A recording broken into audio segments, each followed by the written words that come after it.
Western घाट यानी पश्चिमी घाट जिसे हम बोलते हैं, और पश्चिमी घाट हमारे भारत का दक्षिणी पठारी हिस्सा है। कौन सा? दक्षिणी पठारी हिस्सा। और दक्षिणी पठारी हिस्सा का मतलब पहली बात तो देखिए, यहाँ पे दो नाम आ रहे हैं, दक्षिण यानी भारत के दक्षिण का हिस्सा, और कैसा हिस्सा? पठारी हिस्सा। ये आपको काफ़ी बार बताया जा चुका है कि दक्षिण के पठार है उसका निर्माण हुआ है, और आखिरकार उसका निर्माण कैसे हुआ है। कैसे हुआ दक्षिण के पठार का निर्माण? देखिए ये हमारा दक्षिण का पठार है, और आप देख रहे हो कि किस प्रकार से ऊबड़ खाबड़ है। ये सैटेलाइट इमेज से आप देख पा रहे हो कि किस प्रकार से ये ऊबड़ खाबड़ है, और किस प्रकार से ये यहाँ पे पहाड़ दिख रहे हैं, कुछ समतल पहाड़ दिख रहे हैं। तो इसी को हम क्या बोलते हैं? दक्षिण का पठार। कैसे हुआ है दक्षिण का पठार, जरा मुझे बताएं। लगातार लावा के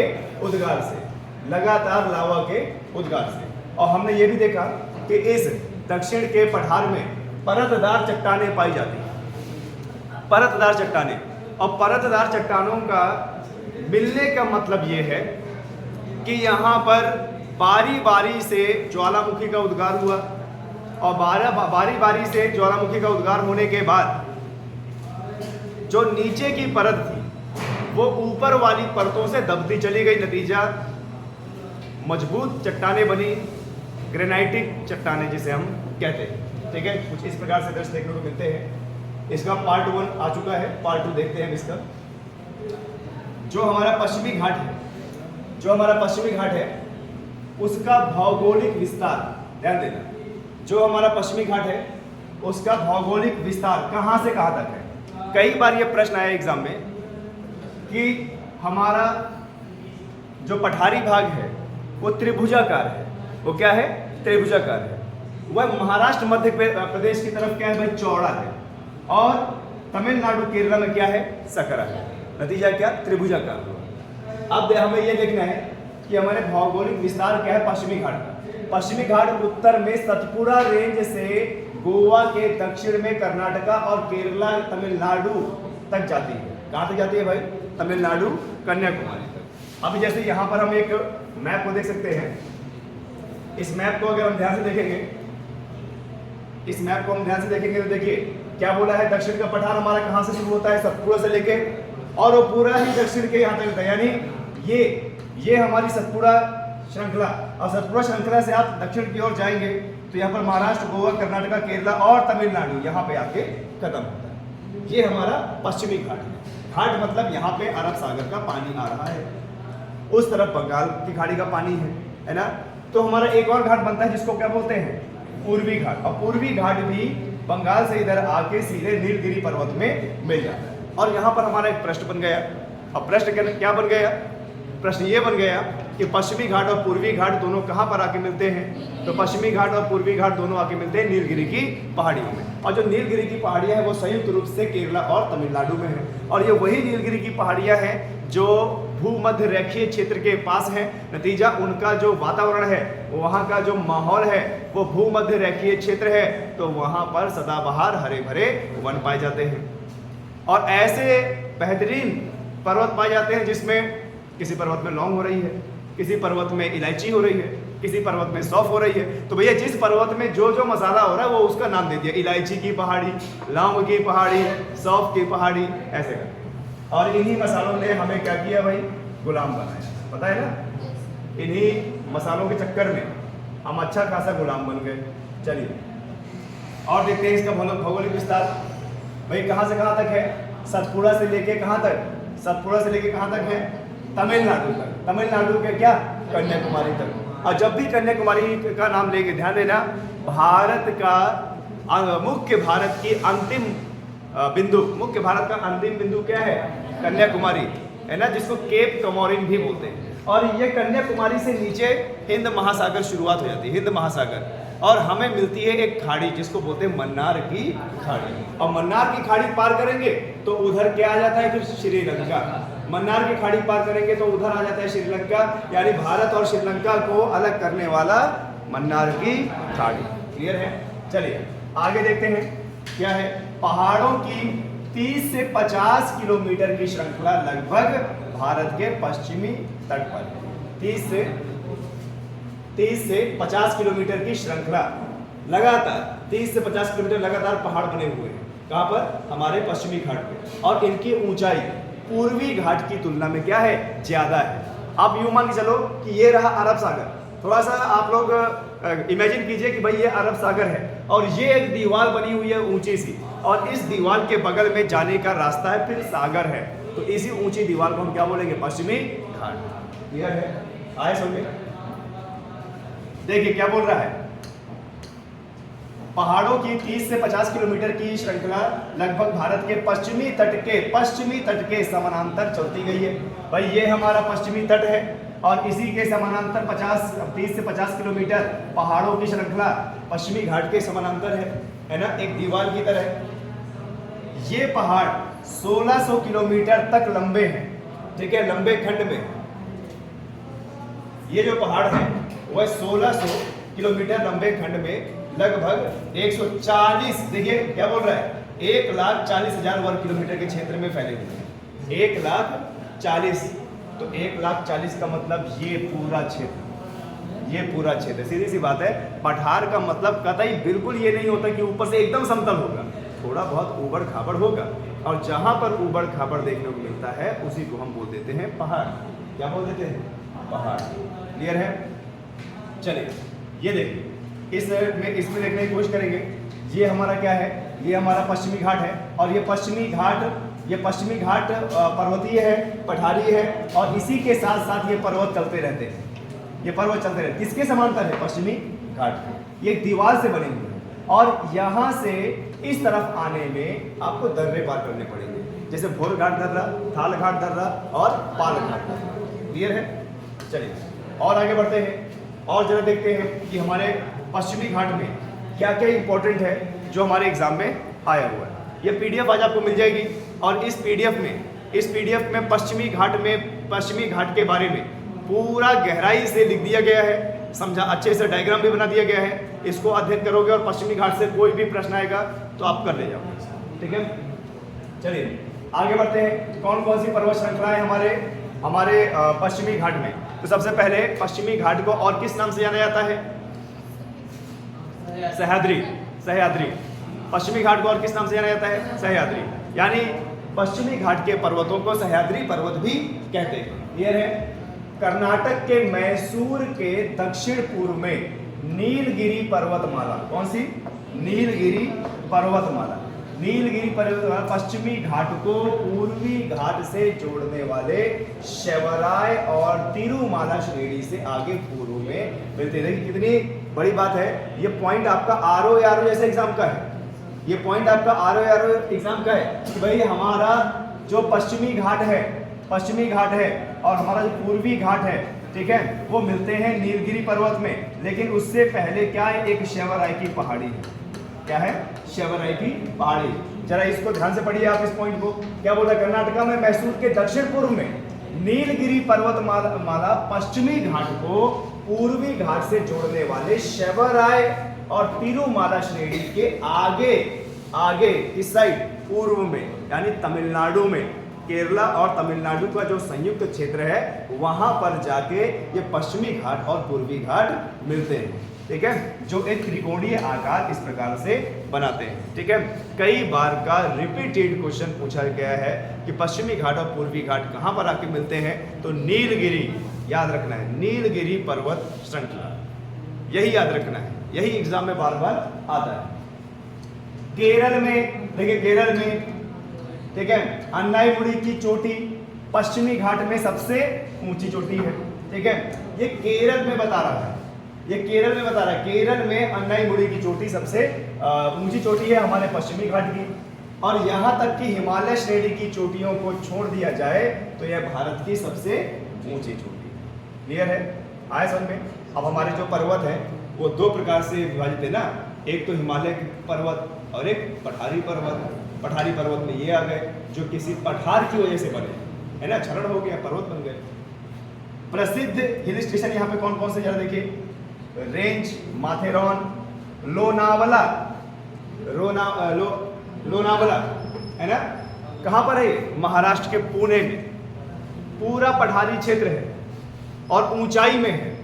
और आपने एक सिद्धांत पढ़ा हुआ कि ऊंचाई के साथ तापमान में क्या होती है? गिरावट होती है, नतीजा ठंडक महसूस होती है।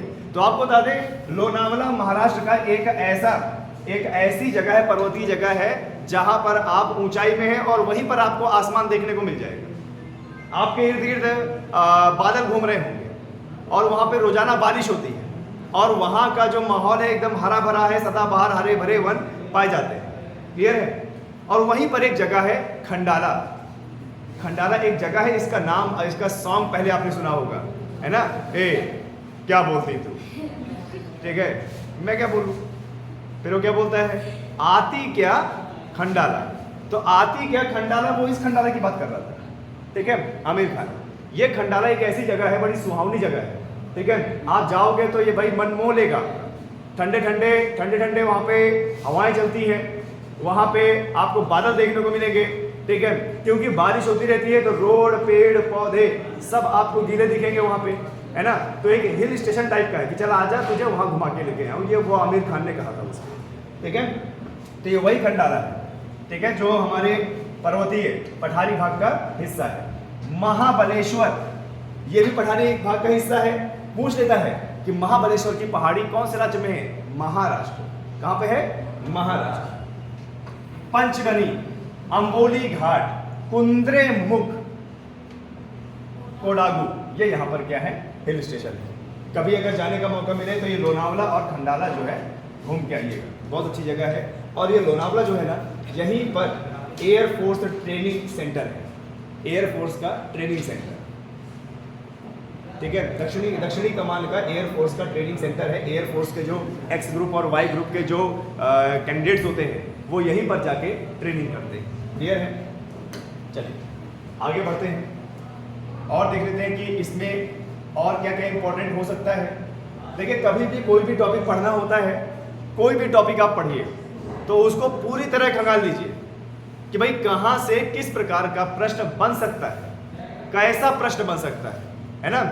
अब जैसे आप लोग चित्रकूट डिस्ट्रिक्ट में रहते हो, अधिकतर लड़कों को भाई करवी में कहीं भी छोड़ दो वो आ जाएंगे ट्रैफिक चौराहा। क्यों? आपको पता है कहाँ से क्या क्या रास्ता हो सकता है।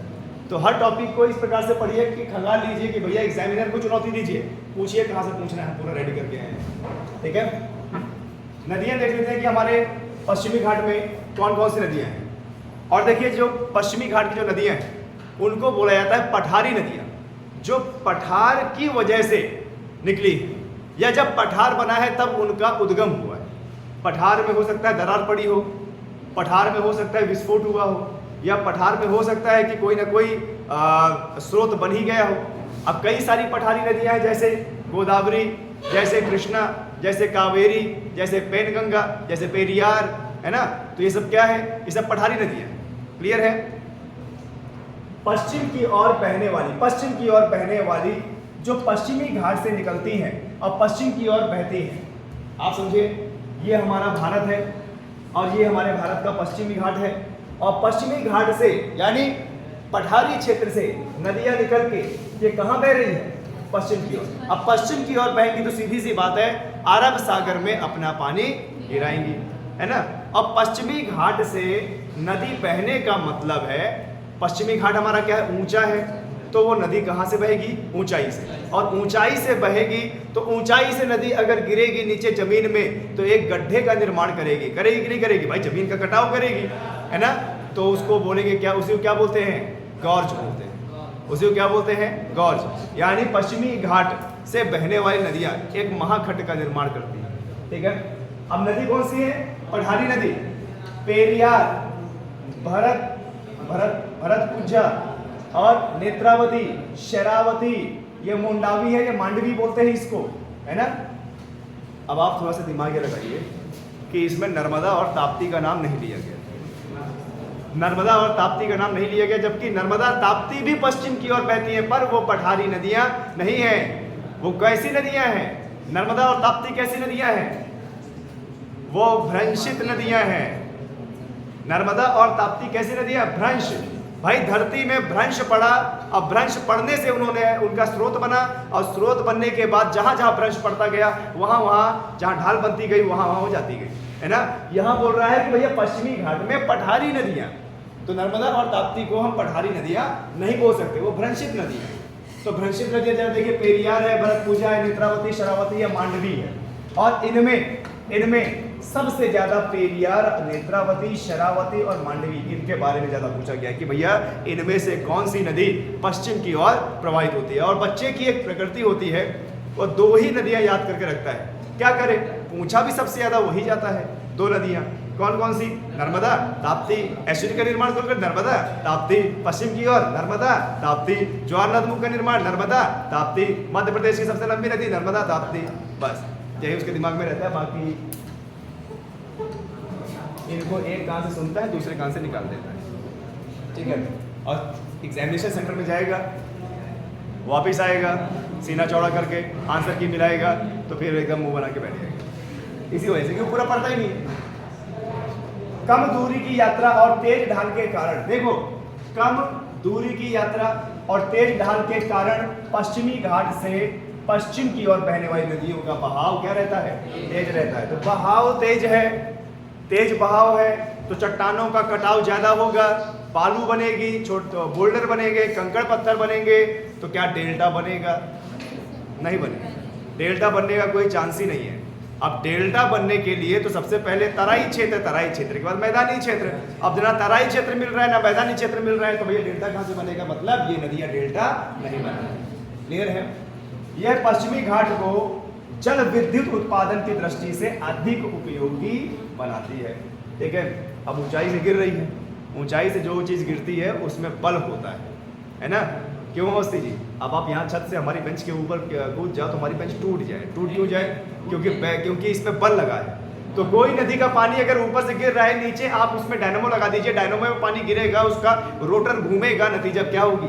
बिजली उत्पन्न होगी। यानी इन नदियों से हम बिजली उत्पन्न कर सकते हैं। क्लियर है? पूर्व की ओर बहने वाली नदियां, पूर्व की ओर पश्चिमी घाट में हमारी ऐसी भी नदियां हैं जो पश्चिमी घाट से उद्गमित होती हैं, लेकिन वो उस स्थान से उद्गमित होती है जिनका ढाल पश्चिम की ओर नहीं, किस तरफ है? पूर्व की ओर। और नतीजा वह पूर्व की ओर बहने के बाद डेल्टा बनाते हुए बंगाल की खाड़ी में गिर जाती है। पश्चिमी घाटों, अच्छा, या पूर्व की ओर बहने वाली नदियां जो पश्चिमी घाट से निकलती हैं और पूर्व की ओर बहती हैं, तो उसमें 3 बड़ी प्रमुख नदियां क्या है? गोदावरी, कृष्णा और कावेरी। इनके बारे में बहुत कुछ है। गोदावरी दक्षिण भारत की सबसे लंबी नदी गोदावरी, दक्षिण भारत की सबसे पवित्र नदी गोदावरी। गोदावरी को बोला जाता है दक्षिण की गंगा, गोदावरी को बोला जाता है बूढ़ी गंगा। और गोदावरी निकलती है महाराष्ट्र के त्र्यंबकेश्वर पहाड़ी से, नासिक जिले से। और यही वो नदी है जिसके किनारे में महाकुंभ लगाया जाता है। महाकुंभ विश्व का सबसे बड़ा धार्मिक मेला जो भारत के 4 जगह पे लगता है, जो भारत के 4 जगहों पे लगता है। कौन कौन सा? नासिक गोदावरी नदी के किनारे, उज्जैन शिप्रा नदी के किनारे, और प्रयागराज संगम, यानी 2 नदियों का जो संगम है, यमुना और सरस्वती, उत्तराखंड गंगा नदी किनारे, ठीक है। अब देखिए इतना क्लियरिटी है आपका। उज्जैन की शिप्रा नदी जो चंबल की सहायक नदी है, एक हमारी बच्ची ने उसको जो है असम में पहुंचा दिया था, ब्रह्मपुत्र से जोड़ दिया था। हम सोचे ये कब हुआ, फिर हम सोचे हो सकता है भाई सरकार तो चल रही है, कुछ भी कर सकती है, क्या पता मोड़ दिए वहां तक। पूर्व की ओर बहने वाली नदियां जो पश्चिमी घाट से निकलती हैं और पूर्व की ओर बहती हैं, उनमें 3 नदियां कौन कौन सी? गोदावरी, कृष्णा और कावेरी, ठीक है। और भी कई छोटी नदियां हैं, और भी कई छोटी नदियां हैं। आपको बता दें हमारा पूरा भारत नदियों के जंजाल से बना हुआ है। इतना बड़ा नदी तंत्र तो किसी देश का नहीं जितना हमारा है।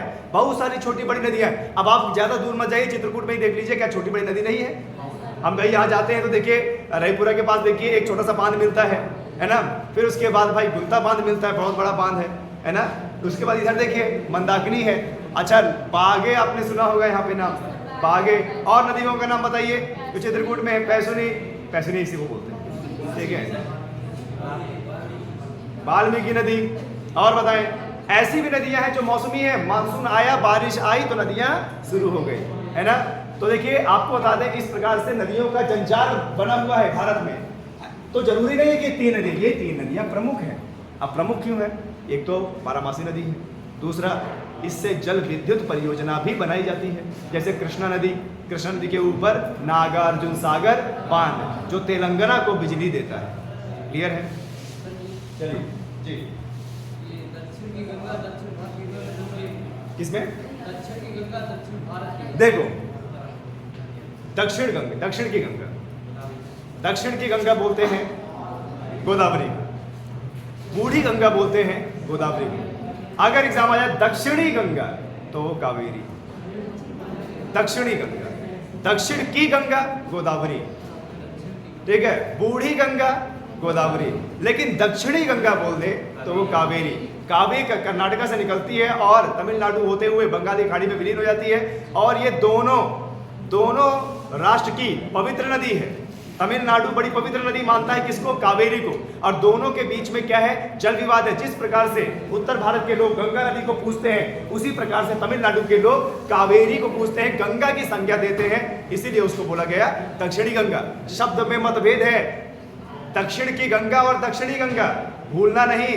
दक्षिणी गंगा कावेरी और दक्षिण की गंगा गोदावरी। समझे? कोई दिक्कत? ओके, अब देखिए जरा हमारी प्रमुख नदी कौन सी है जो पूर्व की ओर बहती है? गोदावरी, कृष्णा, कावेरी, ठीक है। और देखिए छोटी बड़ी नदियां तुंग, भद्र, भीमा और मालाप्रभा, घाटप्रभा, हेमवती, काबिनी, ठीक है। आए सब में जो वहां से के राज्यों में जाके अपना जल सीधे बंगाल की खाड़ी में गिरा देते हैं। ये पूर्व की ओर बहने वाली नदियों की तुलना में धीमी गति से बहती है, ठीक है, ध्यान दीजिएगा। पूर्व में जो नदियां हमारी बहती हैं धीमी गति से बहती है क्योंकि ढाल धीरे धीरे है। ढाल क्या है? मध्य है। पश्चिमी घाट से पूर्वी घाट में आते आते ढाल मंद हो जाती है और मैदानी क्षेत्र को देखने को मिलता है। और ध्यान दीजिएगा, एक सिद्धांत अपने मन में बैठा के रखिए, नदियां अगर मैदानी क्षेत्र से बहेंगी तो उनकी ढाल कम होती है। मैदान का मतलब ही होता है क्या? समतल। तो समतल में तो ढाल कम होगी, और ढाल कम होगी तो नदियों की स्पीड भी क्या हो जाती है? कम हो जाती है। आप गंगा नदी की जो स्पीड है वो देखिए इलाहाबाद में, और वही स्पीड वही गंगा नदी की देखिए उत्तराखंड में। उत्तराखंड में आप नदी में खड़े नहीं हो पाएंगे, बहा के ले जाएगी, इतना तेज बहाव रहता है। क्लियर है? चलिए, बहुत बढ़िया। आगे देखिए, कुछ इस प्रकार से देखिए जंजाल, इस प्रकार से जंजाल बना होता है नदियों का। देखिए ये त्र्यंबकेश्वर पहाड़ी से, ये त्र्यंबकेश्वर पहाड़ी से निकली गोदावरी, ये इधर देखिए कृष्णा नदी और भीमा नदी और तुंगभद्रा ये कृष्णा में मिल जाती है, पेन्नार नदी, उसके बाद देखिए कर्नाटका से कावेरी नदी, ठीक है, उसके बाद वैगई नदी, उसके बाद यहाँ पे पेरियार नदी और वेम्बनाड। वेम्बनाड कहाँ जाती है? ये इधर। बहुत सारी नदी है जो हमारे बंगाल की खाड़ी में पश्चिमी घाट में जो उधर पानी बहाती है, ठीक है। चलिए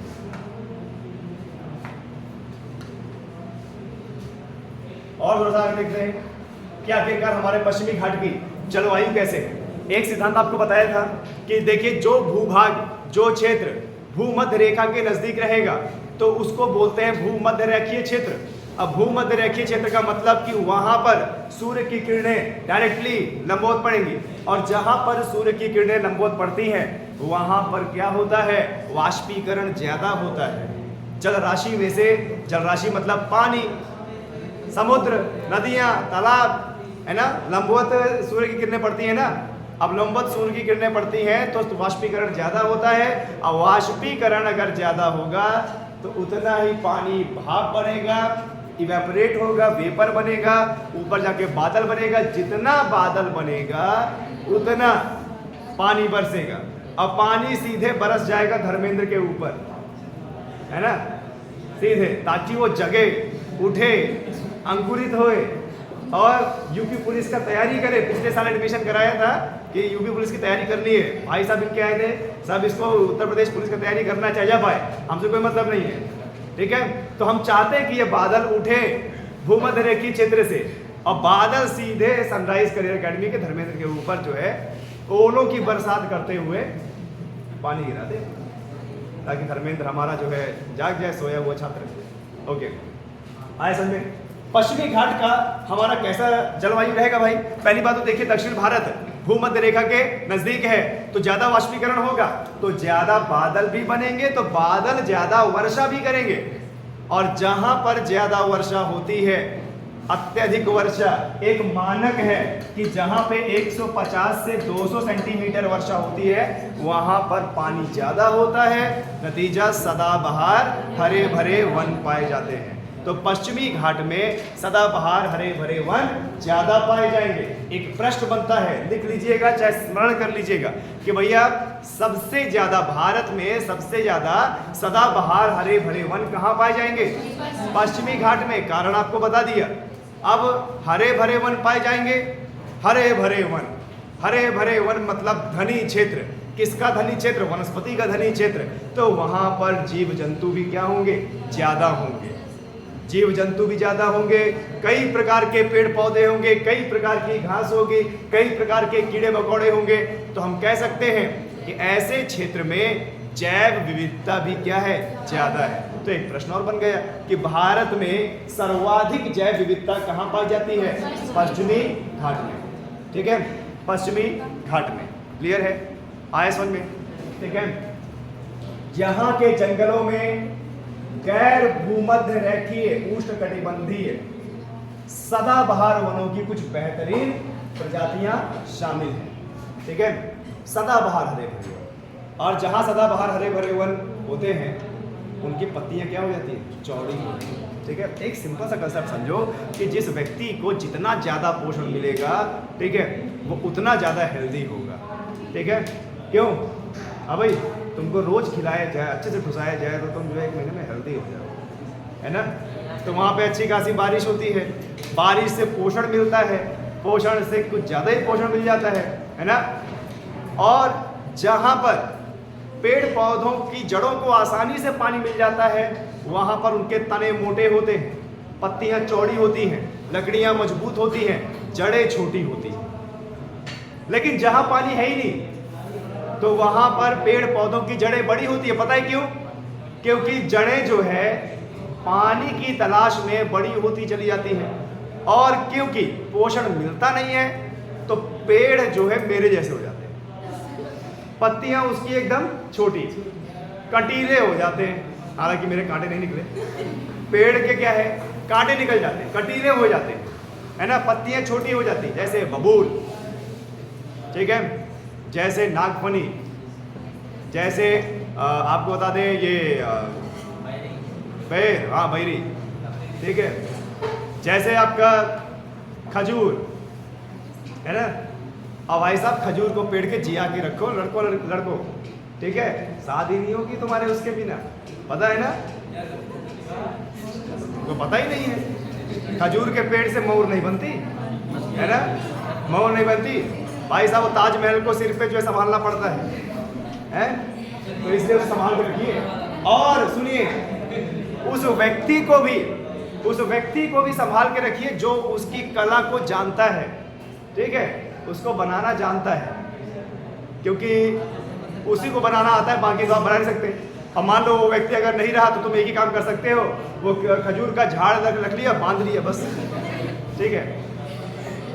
एक जो है हम बारात में गए और बारात में देखा कि भाई दूल्हा जो था, दूल्हा के ऊपर जो मोर पहले थी तो आर्टिफिशियल मोर थी, है ना? उसमें उसने दिवालियों की लाइट लगा दी, वो लुक जुक वाली। अब शादी करा रहे हो कि ये जोकर बना के लेके आए? दूल्हा है वो, दूल्हा, ठीक है। लड़के वालों को सोचना चाहिए क्या तुम कर रहे हो, यहाँ पे नौटंकी करने आए हो कि यहाँ पे इसके शादी ब्याह करने आए हो, है ना? और भाई साहब फिर एक मान्यता होती है, काजल लगा देंगे, तो भाई साहब काजल वो ऐसे लगा देंगे, यहाँ तक काजल लगा देंगे। समझ में नहीं आता कि यार वो मेघनाथ बना है कि अपनी शादी में जो है दूल्हा बन के आया है। चलिए, यहाँ के जंगलों में गैर भूमध्य रेखीय उष्णकटिबंधीय सदाबहार हरे भरे वन पाए जाते हैं, और यहाँ कम से कम 325 विश्व स्तर संकटग्रस्त वनस्पति है। हाँ बता दें, 325 विश्व स्तर संकटग्रस्त ऐसे पेड़ पौधे जिनका लोग व्यापार करते हैं, चोरी से काट के बेच देते हैं। और ऐसी प्रजातियों को क्या है भाई, ऐसी प्रजातियां क्या है? कम होती जा रही हैं। संकटग्रस्त, संकट है, अगर पूरी तरह खत्म हो गई तो विलुप्त हो जाएंगी, है ना? इसीलिए तो अभ्यारण्य बनाए जाते हैं, है ना?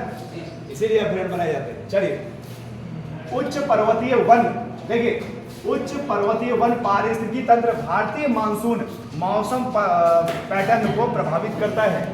क्लियर है? पश्चिमी घाट गर्मियों के दौरान दक्षिण पश्चिम मानसून हवाओं के लिए एक बाधा के रूप में कार्य करता है। हमारे उत्तर में हवाएं वहाँ से नहीं आ पाती गर्मियों के समय में, क्योंकि ये ऊंचा है। समुद्र दक्षिण अरब सागर से उठने वाली हवाओं को क्या कर देता है, रोक देता है। ये है पश्चिमी ढलानों में उष्णकटिबंधीय और उपोष्णकटिबंधीय चौड़ी पत्ती वाले वन पाए जाते हैं। और यहाँ पर क्या पाया जाता है, सागौन। लेकिन आपको बताते हैं उत्तम क्वालिटी का सागौन, उत्तम क्वालिटी का सागौन पाया जाता है कहाँ, पश्चिम बंगाल में।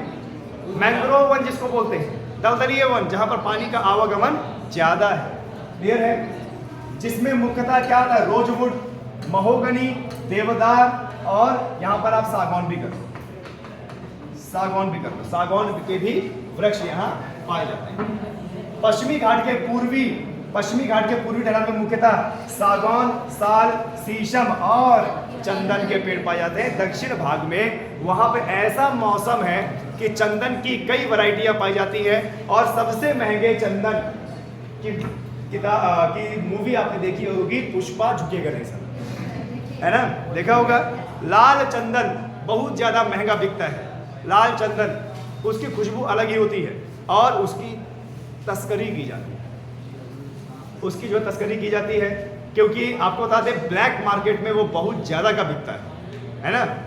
अब ये चंदन की जो लकड़ी होती है, ये औषधि भी होती है, आपको बता दें एक प्रकार की, इसीलिए बहुत ज़्यादा बिकती है। और आपको बता दें आप इसको लगा भी नहीं सकते, आपको सरकार की परमिशन लेनी पड़ेगी, है ना। और आगे देख लेते हैं, जब यहाँ पर पश्चिमी घाट में जैव विविधता ज़्यादा देखा गया, जब पश्चिमी घाट में जैव विविधता ज़्यादा देखा गया कि भैया बहुत सारे पेड़ पौधे हैं, बहुत सारे जीव जंतु हैं, है ना। कोई किसी के अंदर अगर लालच आ जाए तो हो सकता है कि इसको हटा के कहीं काट के बेच आए, जैसे पुष्पा की तरह, है ना। आया समझ में? तो क्या किया गया, संरक्षित किया गया। और संरक्षित कैसे किया जाता है, संरक्षित किया जाता है अभ्यारण्य बना के, उस क्षेत्र को घेराव करके और वहां पर फॉरेस्ट गार्ड लगाकर। अब देखो यहाँ पर संरक्षित क्षेत्र क्या क्या है। पश्चिमी घाट में भारत के 2 बायोस्फीयर रिजर्व है। बायोस्फीयर रिजर्व का मतलब होता है कि जो ये तंत्र बना हुआ है, इसको क्या करना है, इसको बढ़ावा देना है ताकि ये और आगे फलता फूलता जाए, है ना। और क्या बोल रहा है, यहाँ पे पश्चिमी घाट में 13 राष्ट्रीय उद्यान, 13 क्या है भाई, राष्ट्रीय उद्यान, और कई वन्य जीव क्या है, अभ्यारण्य, और कई रिजर्व वन भी है। इसका मतलब यहाँ के पेड़ पौधे जीव जंतु को आप नष्ट नहीं कर सकते। क्लियर है? अगर आप नष्ट करेंगे तो आपको कार्रवाई की जाएगी। तो आपको बता दें 13 राष्ट्रीय उद्यान, 2 बायोस्फीयर और वन्यजीव अभ्यारण्य, इनको मिला के पूरा पश्चिमी घाट हमारा बन गया। यानी पूरा का पूरा पश्चिमी घाट हमारा क्या हो जाएगा, क्या होगा, संरक्षित हो गया, सरकार की नजर में आ गया। अब पुष्पा झुकेगा, कुछ नहीं कर पाएगा, है ना। क्यों? डायरेक्टली गोली मारने का आदेश है। ठीक है, चलिए। इसमें नागर हॉल के सदाबहार वन, कर्नाटक में बांदीपुर राष्ट्रीय उद्यान, कर्नाटक में क्या है, बांदीपुर राष्ट्रीय उद्यान। तो यहाँ पर 2 क्वेश्चन बना कि पश्चिमी घाट में जो संरक्षित क्षेत्र है वो अभ्यारण्य के द्वारा है, और दूसरा बांदीपुर राष्ट्रीय उद्यान कहाँ पे है, कर्नाटक में। और नुगु के पर्णपाती वन तथा केरल व तमिलनाडु राज्यों में वायनाड और मुदुमलाई राष्ट्रीय उद्यान, वायनाड और मुदुमलाई। तो भैया अगर आपसे एग्जाम में पूछ ले वायनाड राष्ट्रीय उद्यान कहाँ पे है, तमिलनाडु, मुदुमलाई राष्ट्रीय उद्यान कहाँ पे है, तमिलनाडु के आसपास क्षेत्र क्या है, शामिल है। देखिए इन सब चीज़ों में इन्होंने पूरा का पूरा पश्चिमी घाट कवर कर दिया, क्योंकि पश्चिमी घाट में बहुत ज़्यादा जैव विविधता पाई जाती है। ठीक है, तो कोई दिक्कत की बात नहीं है। ठीक है, ये मूवी कितना बना ले कुछ नहीं कर पाएंगे। हाँ, अगर अंदर का कोई भेदी हो तो नहीं कह सकते, है ना। केरल में साइलेंट वैली नेशनल पार्क, तो पहले ये पॉइंट समझो कि भारत का साइलेंट वैली कहाँ पे है, केरल में। केरल में silent valley national park Bharat में कुंवारी उष्णकटिबंधीय सदाबहार वन के अंतिम इलाकों में से एक है। ठीक है, यानी सदाबहार वन हमारे विस्तार कहाँ तक है, महाराष्ट्र से लेकर केरला के साइलेंट वैली तक। अब यहाँ से एक और चीज बना, साइलेंट वैली कहाँ पे है, अच्छा साइलेंट वैली केरल में है। इसी से जुड़ा हुआ नाम silicon valley, Bangalore. Silent valley एक जंगल है और सिलिकन वैली आईटी हब है। पूरे भारत का सबसे बड़ा आईटी हब कहाँ पे, बैंगलोर में है। बड़ी आधुनिक सिटी है भाई साहब। 40-40, 45-45, 50-50 हज़ार के किराए में रूम मिलते हैं वहाँ। ठीक है, सोचो इतनी तो सरकारी तनख्वाह होती है एक महीने की। बहुत बढ़िया, आगे बढ़ते हैं और देख लेते हैं कि हमारे पश्चिमी घाट की क्या क्या खूबियाँ हैं जो आपके एग्जाम में आ सकता है। बिल्कुल भी टेंशन मत लीजिएगा, ये पीडीएफ आज आपके मोबाइल में आ जाएगा। क्लियर है? पश्चिमी घाट पर्वत तापी नदी के मुहाने से शुरू होता है। तापी नदी, और ताप्ती नदी हमारी पठारी नदी नहीं है, ब्रांशित नदी है। पश्चिमी घाट तापी नदी के मुहाने से शुरू होकर दक्षिण में कहाँ जाता है? केप कमोरिन।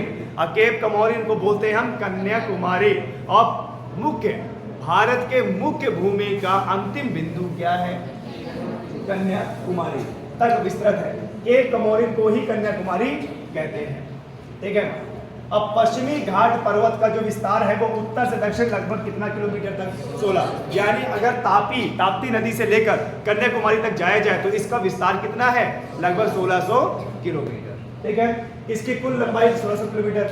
पश्चिमी घाट पर्वत भारत में हिमालय के बाद दूसरा सबसे लंबा पर्वत श्रेणी है यहाँ पे, और इसको किस नाम से जाना जाता है? सह्याद्री।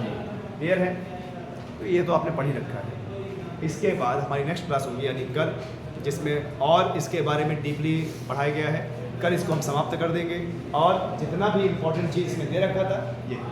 ठीक है, चलिए, जो चीज़ आप लोगों को समझ में ना आया हो आप पूछ सकते हैं या कुछ एक्स्ट्रा